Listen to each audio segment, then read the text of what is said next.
Hello, this is Matt. Hey Matt, how you doing? It's Sam from Just Talk with Sam podcast. How are you? I'm well. How are you? I'm doing great. Yeah, I tried to call you with the WhatsApp app and it just rang, so I just used my regular phone. Is that cool? Yeah, it's totally fine. Can you hear me okay? I can hear you just fine. Want to just jump into this interview?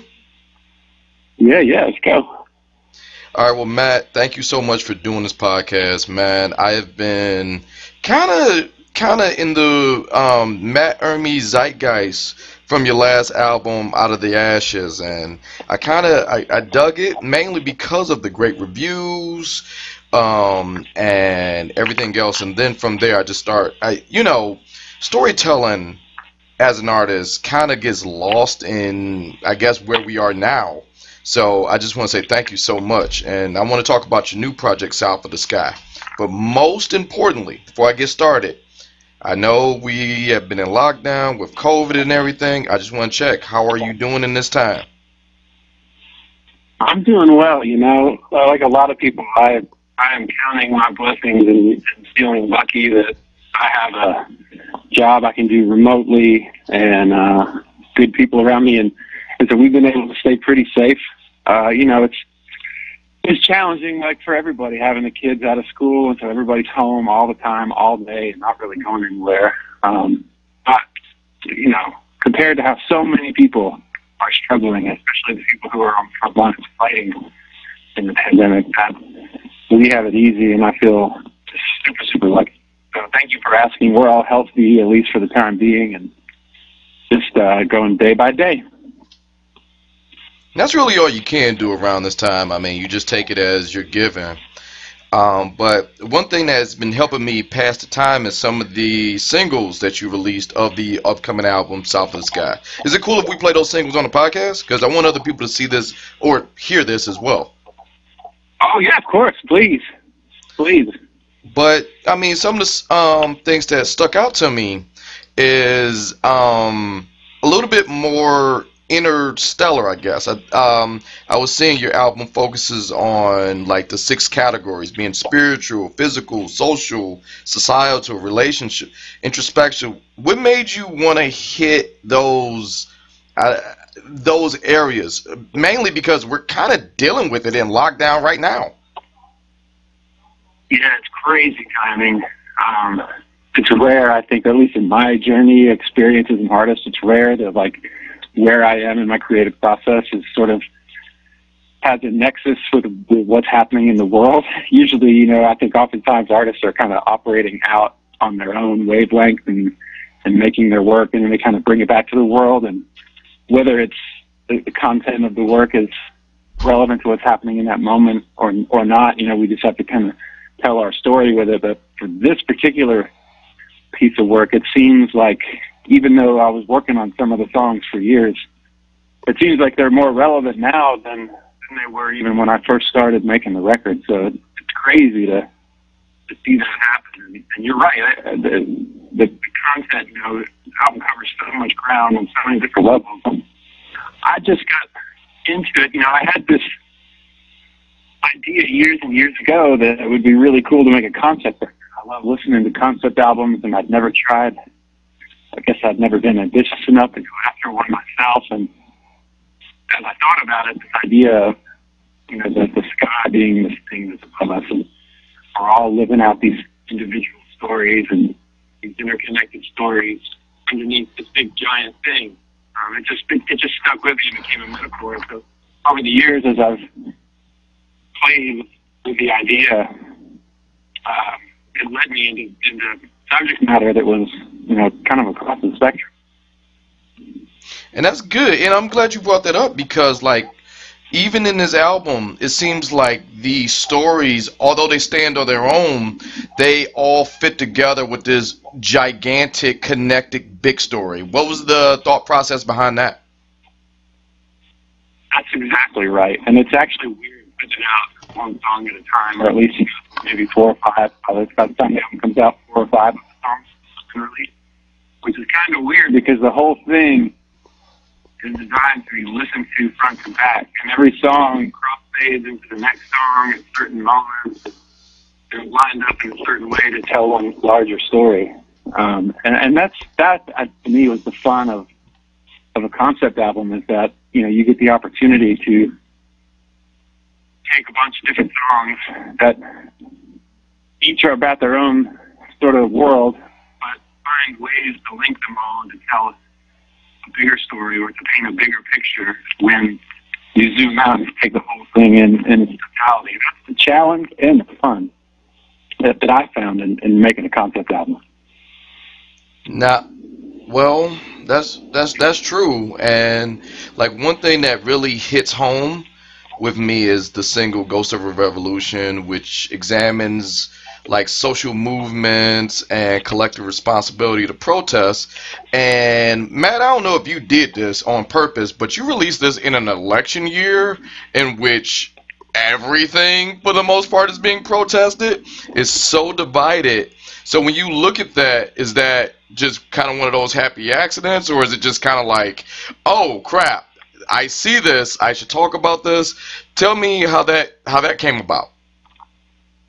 This song first started getting written during the last election cycle, and it wasn't fully pulled together. But it was this idea that, you know, I started looking around during the 2016 election for music that was coming out then that was political in nature and was going to be something that would inspire me to really get more involved. And I look back to what was happening in the 60s and in the 70s, even some of the art that was coming out in the 80s and 90s when I was a little kid growing up. And I just couldn't find anything that was like reaching for that pitch of like trying to make a great beat and a great groove and really great lyrics, but also, you know, reaching for a larger subject matter of trying to reach in and touch people's hearts to really wrestle with some of the bigger issues. And because of that, I started going, well, I'm going to try to write one. And then I kind of put it down after the election. I picked it back up, and it just so happens that this album, we spent a couple of years making this album, and so it was getting done right as we were coming into 2020 and this cycle. So that's why I said, okay, this is going to be the first one we put out, because it's right now. And again, more relevant now than it was 4 years ago when I first started writing it. Now, all right, now I'm going to say this. Like I said, I went down the Matt Urmy rabbit hole. Yes, you have one. It's called the internet. It's awesome. But I was checking out Renaissance Rodeo. Granted, yeah, this was filmed so long ago. When you talk about the art of storytelling, I mean, like, you sing, you'll do a song, and then you kind of give a little story with it. You know, you were there. But you'll give a little story with it. And when you do that, it was kind of like, in a weird way, foreshadowing this album. I don't know if you were writing it at the time, or there was something you just kind of wanted to test out, you know, way back when you can perform in a closed area in front of a crowd. But was that, do you go back and look at stuff like that when you are in the writing process, or was that all of that just deliberate? You know, I think when I was putting together Ghost, I wasn't really looking back to Renaissance Rodeo, but they're very much, I think, related with each other. I think, you know, that's kind of, that song, Renaissance Rodeo, was taking a lot of the same perspectives on things that are happening socially and things that are happening politically, and looking at them from a slightly different angle and singing about it in a different character than I do on Ghost. But yeah, you're right. I mean, that's actually a really interesting point that I hadn't really thought much about. I wanted to talk about Renaissance Rodeo and Ghost of an Old Revolution. Okay, all right. Now we know that you have good knack of storytelling, and whether it be, in your case, just kind of in the world that you're living in, where it just kind of sort of happens. But one of the things, even in that project, you were influenced a lot by Cowboy Jack Clement, and he was your influence on Out of the Ashes. Now I'm curious, because they have similar narratives. Was he inspired? I mean, were you inspired by him in this project, or was that something totally different? 100%. I think every project that I ever do for the rest of my life, all will bear inspiration from Jack. I mean, the man was so colossal in his art and in the way he looked at life. I mean, for him, life was a big piece of art. It was his canvas, and he was the largest master of ceremonies in his own circus, in his own musical circus. And getting to hang out with him and spend as much time with him as I did over those couple of years that we made that album together, I think is going to influence and impact and color everything I do. Because I came away from that feeling completely changed. Like you do, I guess, when you sit with a mentor who's got so many more years than you and so much more wisdom and experience than you, and they just kind of dump you a download on the way they see things. It changed everything. So yeah, I think Cowboy's going to be all over my, at least in spirit. He's going to be there when I go and I approach a song and try to do something. You know, what he taught me and the questions he asked me and the challenges he gave me won't ever leave my mind, I think, in my creative process moving forward. Okay. One thing about this, Matt, where I listen to this album and I feel something different depending on the order of the songs. If I listen to it straight up, I understand the focus is on what I'm supposed to do. But I guess if I took each album or each song off the album one by one, maybe I may feel something different. I guess one thing, that is a ham-fisted way to ask you, what do you want listeners to take away from this album? Because you hit a lot of topics, but if it's something very particular, or what do you want the people to take away from this album the most? You know, I just hope people resonate with something in there. I think, you know, there'll be some listeners who do want to take the journey from start to finish and really kind of consider what they find in there and listen to all the lyrics and find all those subtle cues in the lines that refer back to lines from other songs or foreshadow lines coming from songs later on in the playlist. All that's in there for people that want to like deep dive and go looking for it, and it's all intentional. But, you know, like you're saying, each individual song has its own little universe going on, and so if somewhere in that list of songs somebody finds just a single moment that makes them connect to themselves or connect to what's happening around them or gain some perspective or hopefully mostly just inspiration. I think my main goal with the reason that I make things is I hope that people can find their way to it in the world, whether I know them or not, find some more and derive some more inspiration for their own lives and their own story, and help them approach it with more power and more intention and more excitement and imagination. That's awesome. That's awesome. Now I got to listen to it again so I can do that, to do exactly what you just said. But I'd be remiss if I had you on this line. Yes, I want people to reach out and grab South of the Sky, but one thing that you are passionate about and one thing that you have been very vocal about, you are the founder of a software startup called Artist Growth. If you don't mind, can you talk about it a little bit? There are artists who listen to this podcast, and I think it'd be very beneficial for them if they heard it straight from you. Oh, I'd love to, yeah. So Artist Growth, I started with a friend almost 8 years ago now, and it was built on the idea and the mission that independent artists needed more help getting the business side of things together. And the reason we thought that was true is because we were touring artists at the time, and we needed a whole lot of help getting the business side of everything together. We felt like, you know, the creative stuff was what came natural, but trying to be entrepreneurs, trying to run it like a business, we needed help. And the industry can't always reach down and help artists who are out there on their own until they really start to get something happening. So we figured some software would probably help with that.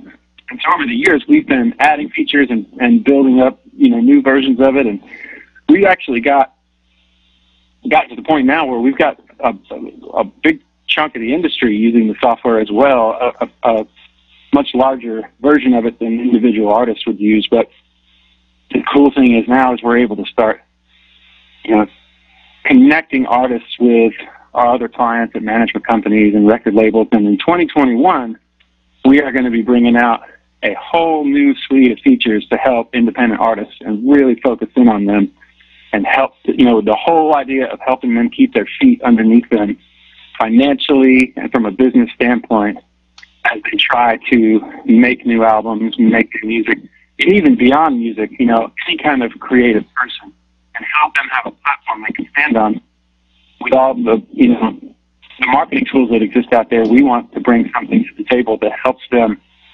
really lock down the back end of the business and have a strong, secure career that they can support themselves with.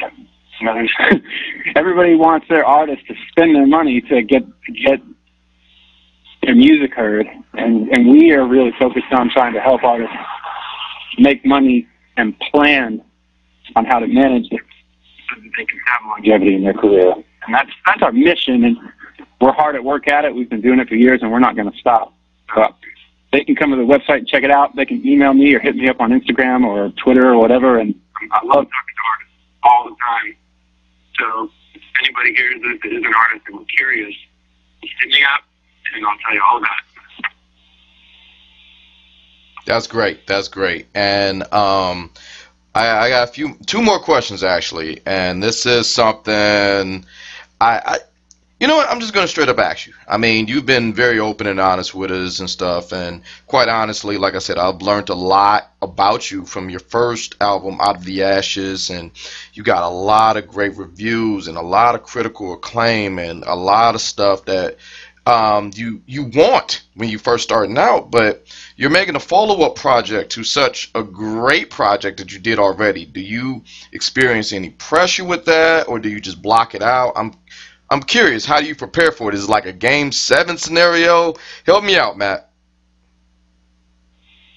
Well, the way I prepared for it was just to try to get as firmly grounded in what it was I was trying to do. And I feel like if I always know what I'm trying to do and what I'm reaching for, then I can explain it to somebody and stand by it and say, well, no matter whether people like it or not, this was something that I felt was worth my time to dig into and make it, and here's why, and it matters to me. And so whether it's more successful or less successful, I can kind of let go of the fear of that, as opposed to if I was putting something out there because I really wanted it to be successful, I think I would have had a different process, and that would come with a lot more pressure. But with this project specifically, South of the Sky, our producer and I, we made a real conscious decision. He asked me on the front end, what's your goal here? And I said, this album is so ambitious in its content and material. I just want to do something that only focuses on the creative side and making this piece of art. Even if it's a huge flop and nobody likes it, I want to know that, like, the choices we made were about the art. And so every time, it came up, like, should we shorten this? Should we add a hook here? Should we, any of the things that you would normally make decisions about for commercial success of a project, those considerations we just pushed into the side and focus on what we think the right artistic thing to do is, and screw it. Let's just make the art record we want to make. And that was freeing. I know that there's a lot of artists that are in positions where they don't have that much freedom and have to make choices for commerciality and to get the record presented in a specific way. And I plan on, I'm sure I'll be doing that again in the future. And I certainly think that's a great way to go as well. But it just happens that on this project, we decided to go in and just focusing on how creative we could get it, how out there we could take it. And, we got into some sounds and some sonics that are way outside the lines of our Out of the Ashes was. Okay. All right. And this is my last question. One thing I love asking artists about this, because no one ever gives the same answer, is always good, though. There are a few artists that listen to our podcast, and sometimes we can get in our own way because we're in our own head, or whatever problems may be, whatever it may be. What advice would you give to someone who's starting out trying to approach not just an album, just trying to do it as a whole? What would be the starting, or what advice would you give someone? I would say, and this is just my personal view, one of the first foundational things you have to do is listen to a ton of music. Listen to as much music as you can. You know, my son is 14 years old. He's turned into a little trap producer. You know, he loves making trap beats, and he's real invested in this genre of rap and hip hop, and it's all he wants to listen to. And I keep telling him, you need to listen to everything. You need to listen to punk rock and 80s pop and 70s and classical music and opera and all of it, because it's going to give you so much more to work with when you start doing your own work. And then outside of listening to music is, you know, just be a sponge of information from people who are out there doing it and have been doing it. Whether it's listening to people in interviews on YouTube, listening to outtakes of old interviews and podcasts with producers and artists and songwriters who've been doing it for years, but just become a sponge and just soak up as much history and music as you can, so you have all this context in your mind and all these sounds swirling around in your heart, and you just kind of in it. You find yourself just like immersed in music and in the history of music. So when you go to start making your own stuff, whether you're consciously thinking about it or not, that history is going to be there with you, and it's going to find its way in, and it's going to help you make choices. And when you find yourself on dead-end streets, it's going to help you find your way off those dead-end streets. And to me, that's like the foundation, is soaking up as much history as you can and listening to as wide a range of music as possible. And then the number one rule is, to thine own self be true. And even if it scares the hell out of you, trust your own voice. Believe in what your heart is telling you to say. And don't let anybody steer you off that path. Because you can be commercial and still be true to who you are. I've seen a lot of artists do it. You don't have to run away from who you are to be a commercial. So that's like, to me, the number one rule in music and the life of an artist is to thine own self be true. And then if you've got the history and the context of all those songs floating around inside you, then you've got all the ingredients you need to go and make some amazing things. That's awesome. That's awesome. Well, Matt, I want to thank you so much for just giving us a little bit of your time. I know you're a busy guy and you're doing these. What can I say? The album comes out very soon. It's South of the Sky.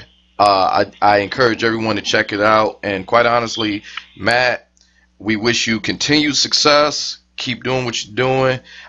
We need more songwriters, and you're doing it, man. So thank you so much. Thank you so much for having me. I really, really appreciate it. It's been great to chat. You take care of yourself in this crazy, crazy times, and hopefully we'll meet again soon. You as well, and hey, you're welcome to come on this podcast whenever you want. Thanks so much, Matt. We'll talk to you soon. All right. Okay. Take care. All right. Bye.